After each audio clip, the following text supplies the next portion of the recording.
So, in the bustling heart of New York City, where dreams clashed against the cold steel of skyscrapers, lived a man named Peter Dinklage. Oh, standing at just 4 feet, 5 inches tall, Peter was a small person in a world that often measured worth by height. Born with achondroplasia, a form of dwarfism, he had grown up in a quiet New Jersey suburb where his parents taught him that size was no barrier to spirit. But the world outside their loving home was not so kind. From the playground taunts of childhood to the sidelong glances of adulthood, Peter learned early that judgment was a shadow that followed him everywhere. As a boy, Peter found solace in stories. He devoured books and films, losing himself in worlds where heroes came in all shapes and sizes. Theater became his sanctuary. In high school, he joined the drama club, where the stage lights washed away the stares. "You're a natural," his teacher had said, clapping him on the back after a performance of Shakespeare. "But even then," whispers followed, "he's talented, but you know."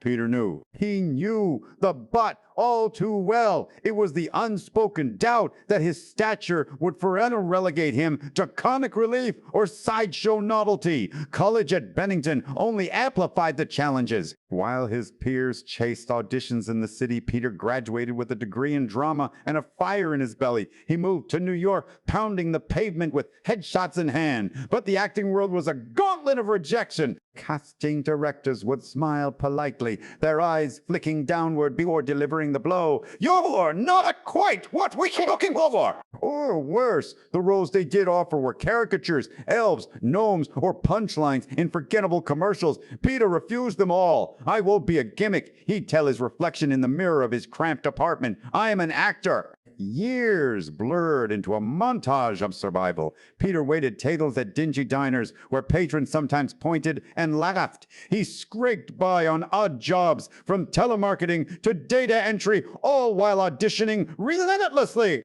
Friends urged him to quit. "Peter, you're brilliant, but this industry, it's not built for people like you." His own doubts crept in during sleepless nights, whispering that maybe they were right. The rejections piled up like unpaid bills, a Broadway understudy role snatched away because the blocking wouldn't work with your height.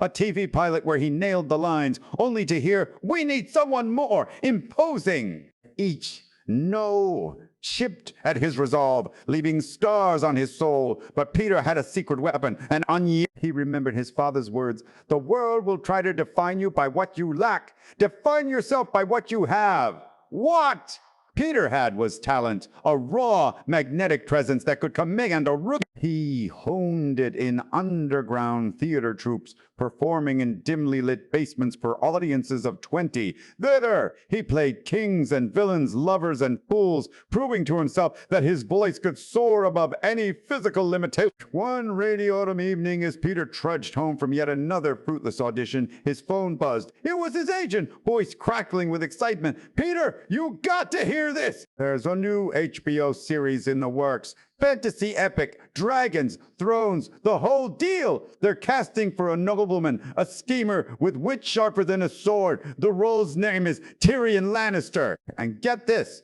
they're open to unconventional actors." Peter's heart raced. Game of Thrones, based on George R.R. Martin's sprawling novels. He'd read them all, devouring the intricate plots and complex characters. Oh, Tyrion was a dwarf, yes, but not a joke. He was cunning, flawed, heroic, a man who wielded words as weapons in a world that underestimated him.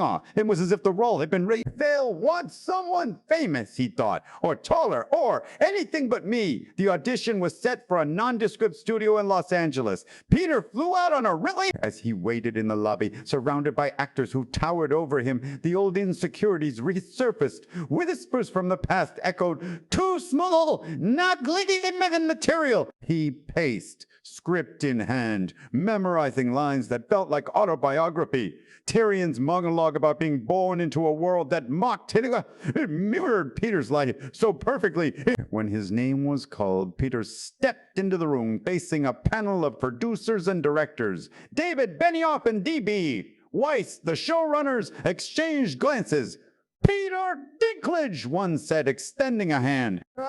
Peter dove in, channeling every rejection, every judgmental stare. His voice boomed, filling the room, not with volume, but with depth. He gestured with purpose, his small frame radiating authority. As he delivered the lines, I am the half-man, the demon monkey. Tears welled in his eyes, not from script, but from truth. He wasn't just acting, he was bearing his soul. The room fell silent when he finished. Then, applause. Benioff leaned forward. That was extraordinary.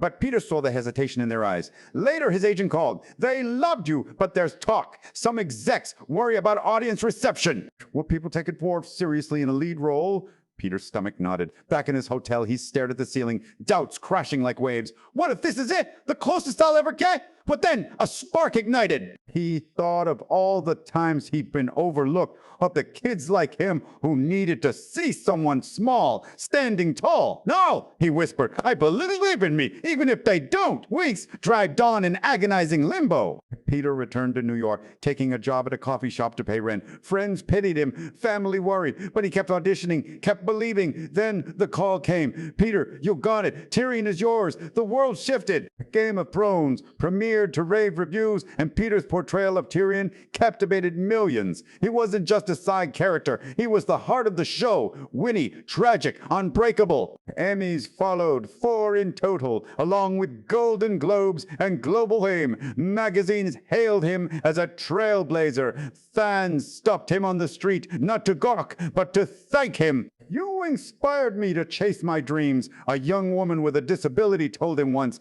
tears in her eyes. Success brought luxury, homes, awards, a family of his own. But he used his platform to advocate for others, speaking out against typecasting and discrimination. In interviews, he'd say, I was told no 1,000 times, but one yes has changed everything.